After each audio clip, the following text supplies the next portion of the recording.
Hello friends, welcome back to my YouTube channel target 31। आज हम लोग परमाणु संख्या, द्रव्यमान संख्या, प्रोटॉन संख्या, इलेक्ट्रॉन संख्या, न्यूट्रॉन संख्या और न्यूक्लियस संख्या को निकालना सीखेंगे। ऐसे मेरे बहुत सारे भाई बहन हैं जो नहीं निकल पाते हैं। उम्मीद है कि इस वीडियो को देखने के बाद आराम से परमाणु संख्या, द्रव्यमान संख्या, प्रोटॉन संख्या, इलेक्ट्रॉन संख्या, न्यूट्रॉन संख्या और न्यूक्लियस संख्या को निकाल पाएंगे।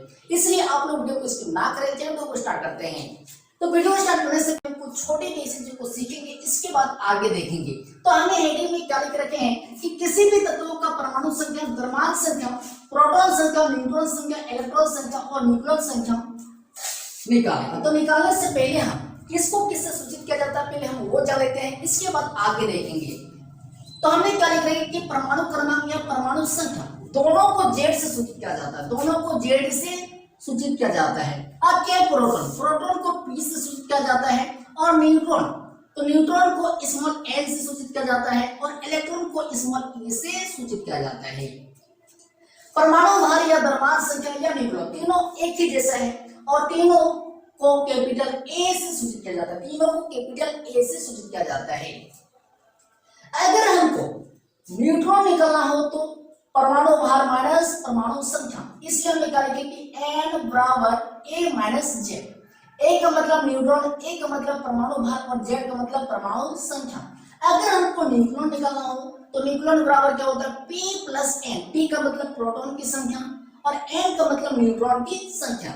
यहाँ पे x क्या है, कोई तत्व है, a क्या है, परमाणु भार या द्रव्यमान संख्या या न्यूक्लियन, तीनों एक ही जैसा है। अब क्या है जेड, जेड क्या है, परमाणु क्रमांक या प्रोटॉन की संख्या या इलेक्ट्रॉन की संख्या। इसलिए हम निकालेंगे कि जेड बराबर ई बराबर पी।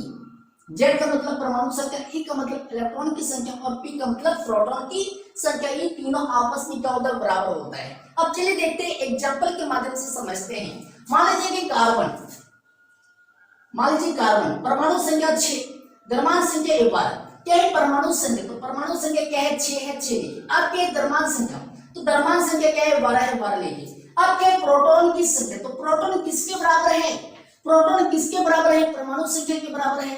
तो परमाणु संख्या कितना है 6 है, 6 लिखिए, 6 है, 6 लिखिए। अब क्या न्यूट्रॉन, अब क्या न्यूट्रॉन की संख्या, तो न्यूट्रॉन की संख्या हम कैसे निकालेंगे, तो न्यूट्रॉन बराबर हमने क्या लिख रखे हैं कि परमाणु भार माइनस परमाणु संख्या। तो परमाणु भार बोले या परमाणु द्रव्यमान बोले, दोनों एक ही चीज है।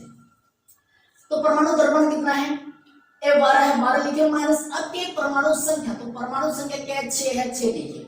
अब 12 माइनस 6 क्या होगा 6, ये आ गया न्यूट्रॉन की संख्या।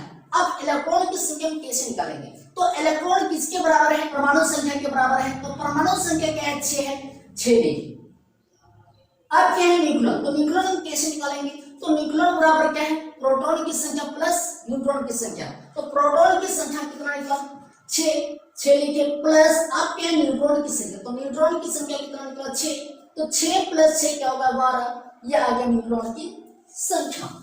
अब चलिए देखते हैं, दूसरे एग्जांपल के माध्यम से समझते हैं। मान लीजिए सोडियम परमाणु संख्या 11, द्रव्यमान संख्या 23, ये है।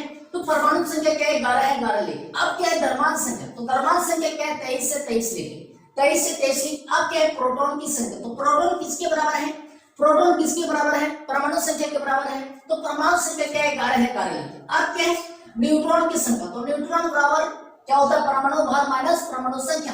तो परमाणु भार, परमाणु भार बोले या परमाणु द्रव्यमान बोले, दोनों एक ही चीज है।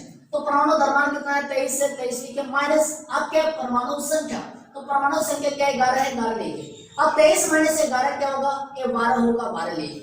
अब क्या है इलेक्ट्रॉन की संख्या, तो इलेक्ट्रॉन किसके बराबर है, परमाणु संख्या के बराबर है। तो परमाणु संख्या क्या है 11 है, 11 लिखिए।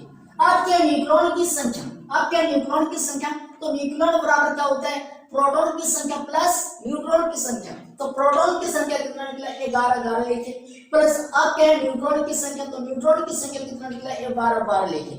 अब 12 प्लस 12 क्या होगा 23।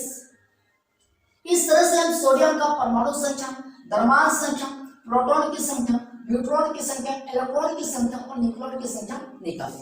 तो आप लोगों को ये वीडियो अगर पसंद है तो वीडियो को लाइक कीजिए और चैनल पे पहली बार आए तो प्लीज चैनल को सब्सक्राइब कीजिए, साथ में बेल आइकन को प्रेस कीजिए ताकि आने वाले वीडियो का नोटिफिकेशन आप तक पहुंचता रहे। जय हिंद, जय भारत।